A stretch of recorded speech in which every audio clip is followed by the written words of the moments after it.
Football's back, the Premier League is back, and Arsenal are back with a win. They beat Forest in a game which looked pretty tricky on paper, with Ange coming in and everyone thinking it was going to be a new manager bounce, with Forest potentially upsetting Arsenal. But the game itself, Arsenal were the better team. They looked pretty convincing. Didn't even have to go to second or third gear. It was so easy for them.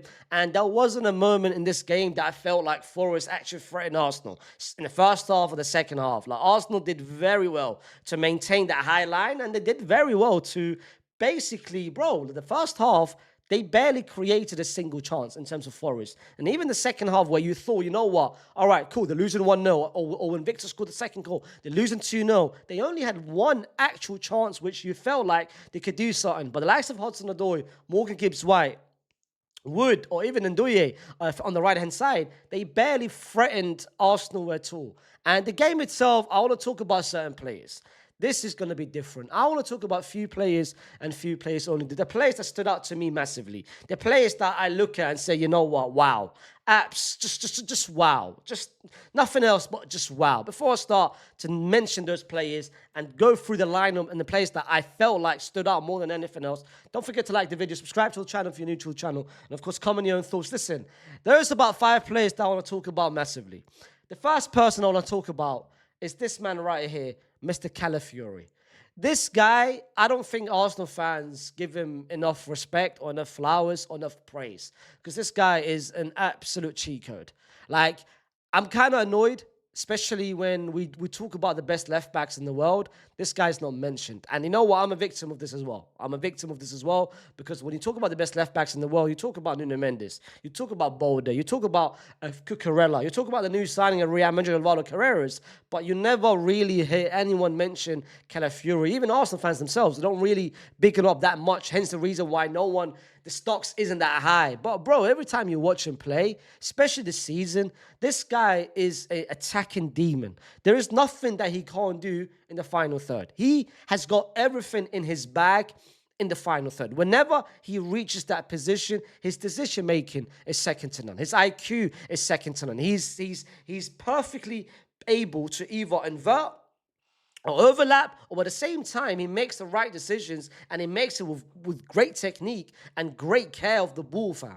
Like, this guy in the final third is an absolute cheat code. Like, I was chatting to Sharky, and he called him generational. And I feel like the word generational gets thrown often. It gets thrown a lot nowadays. But I kind of, when it comes to the final third, I kind of hear it. Like, this guy, aerially, he's there. Set pieces, he's there. He's there in terms of crashing the box with his goals. He's there assisting. He's there crossing. He's there overlapping.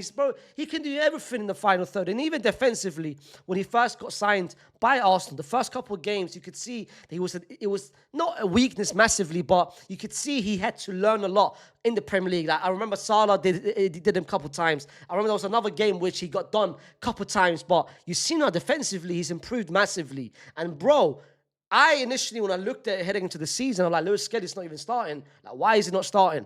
I can see why he's not starting. Like, every time I watch Calafiori this season, I'm convinced. I'm amazed at what he's doing. And this guy, wow. Just wow. Like I said to you, I'm about to say wow to certain players. The next person I'm going to say wow to is Mosquera. 13 million. This guy is an absolute bargain, bro. This guy, fam, I'm so upset and I'm so baffled that Real Madrid never looked after him. They never looked. We were interested. It was Arsenal, it was Real Madrid, or there's a couple other clubs that wanted to sign Mosquera from last season. We showed our interest. He's Spanish, he fits the box. He's ball playing, he fits the box. He's young, he fits the box. Like, you know what, the checklist, the bingo card checks the list. At the same time, 13 million. You can't go wrong with 13 million. Out of nowhere, we stopped our interest, and Arsenal managed to get him. And he was very good at Valencia last season. Him and the other young, talented centre-back next to him that plays for Spain. But brother, there was a moment where I felt like, why the hell are we not signing him? And now, when he came off the bench against Liverpool, and now starting this game, and look what he's doing this game. Bro, the amount of switches that he was making to his teammates was absolutely incredible. Absolutely incredible. Like, he's so comfortable on the ball. He's young at the same time. This might you gotta look at this, yeah, as one of the bargains of the summer if he maintains or consistently play like this, because incredible signing. Wow. Once again, wow. The third person is Mr. Zubi Mendy. Couple goals. And I told you guys, I was singing his praises from 2, 3 years ago. I knew how talented he was. I know how good he was. And I've been saying it for so many years. There's a reason why 2 years ago I had him top 3 defensive midfielders in the world. There's a reason why last season I had him second best defensive midfielder in the world. That's a reason why when I came into the season and I was making my best transfers, I had him as the best signing in terms of what Arsenal could have made. He changes Arsenal. You could see it just instantly. Whether with his goals, whether now, like bro, he's scoring 2 goals, which isn't even his bag. His main bag is distributing the ball, controlling the midfield, dictating where everyone is on the pitch, and he's doing it with so much ease. Like you've seen the difference between what Partey was last season and what Zubimendi is this season, and you look at it, it's completely different levels, bro. Completely different levels. Like I told you guys about this guy. I told you guys how talented he is, and I told you he can be the reason why Arsenal could potentially go all the way to win the league. And you've seen it firsthand now with the midfield which they had. It wasn't even this, bro. Like part of the time, it was just this. Part of the time, it became like this.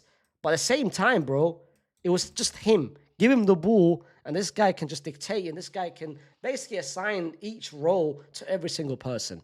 And then the next person, Nani, got so much hate when he first signed for Arsenal. So much hate when he first signed by Arsenal. Why are you spending 55 million on another Chelsea player? He's going to be a reject. Where is he going to play? He's going to play on the left or on the right. So much hate, even not just from neutrals, not only from rival fans making fun of him, but from Arsenal fans themselves. And the last 2 games, the game against Liverpool, where he got his chance, and look what he did with it. But this game, being so direct, 1v1 master in the terms of that. Every time he got the ball, he was just murdering his right back. And even Eze on the left-hand side, murdering Nico Williams on the right-hand side. Like, them two did it crazy. Like, it was basically a tag team. They were basically taking turns. Okay, is it my time? Or okay, it's your turn. What about mine? What about you? Bro, they did it with so much ease, and there was never a moment where Forrest double-teamed him or double-teamed Eze. There wasn't a single moment where decided, you know what, Ange decided, you know what, let's change the tax maybe. Let's maybe put about 2-3 players on him the same way they do with Bukayo Saka. But Nani had it so easy. And I think with every passing day goes by, the confidence is starting to skyrocket, fam. You can see it now. He's playing with confidence. He's playing like a player that I know I'm good. I know I deserve to be here. And I know I can do wonders to it. Like Saka is down with an injury. Look what I'm doing on the right-hand side. If Saka's back, I can go on the left-hand side and do the same thing. Like, bro, fair play to him. Because it takes a lot of courage and it takes a lot of dedication to, despite hearing so much hate from your own fan base and still coming and delivering back-to-back great games, bro, deserves a lot of credit. And the last person I want to give shout out to is Mikel Arteta. Arsenal is not getting enough credit of one thing. They've played 4 games. They've got 9 points. They've went to Anfield and they've got rid of Anfield. And yes, they lost that game. They've got 9 out of 12 points. The only loss is Anfield. With all of that going through, they've had Havertz down. Bukayo Saka has been down. Odegaard has been down at back-to-back games. Saliba has been down. Ben White has been down. Declan Rice didn't start today's game. Eze came late. There's been so many things about Arsenal, but still, 9 points out of 12. The new signings now, finally, the chemistry is there with the second goal. Eze, great run. Victor, great read to be inside that box. Great movement, great finish. The new signings starting to understand things. And, bro, Arsenal can low-key, bro, like, despite what everyone is saying about Liverpool and Liverpool running with the league, with Isaac and Wirtz and Ekitike, and I'm seeing that, bro, the calling show, people saying Liverpool's going to finish 10, 20 points above anyone else. Arsenal, bro, don't sleep on Arsenal. And not just in the Premier League. I'm talking Champions League as well. Bro, that's the reason why I don't want to face them in the Champions League, because I know how good they are defensively, and I know now you're getting the vibe. Today is the first time I got the vibe that I'm watching Arsenal 21-22. First time I got that vibe that I'm watching Arsenal from 21-22. And this is what Arsenal now getting to that level. Like last season, it was always the same. There was predictable Arsenal, boring Arsenal. But now you're getting that vibe. You're watching Arsenal entertainment, but at the same time being a defensive demon, being a defensive block on the defensive side. And now you've got combinations, you've got options going forward, which 2-3 years ago they never had that. And the midfield is as secure as ever with Mikel Moreno, with Zubimendi, with Declan Rice coming off the bench. I can't lie, man. Arsenal's got a very, very good chance of either winning the Premier League or Champions League. And if they don't, it will be disappointment. But I can't lie, the way they're doing it, and today, great credit to everyone doing it. Bro, 3 goals, clean sheet, fair play to them. Fair play to them. Listen, put down in the comments what you guys made of today's game. Don't forget to like the video, subscribe to the channel.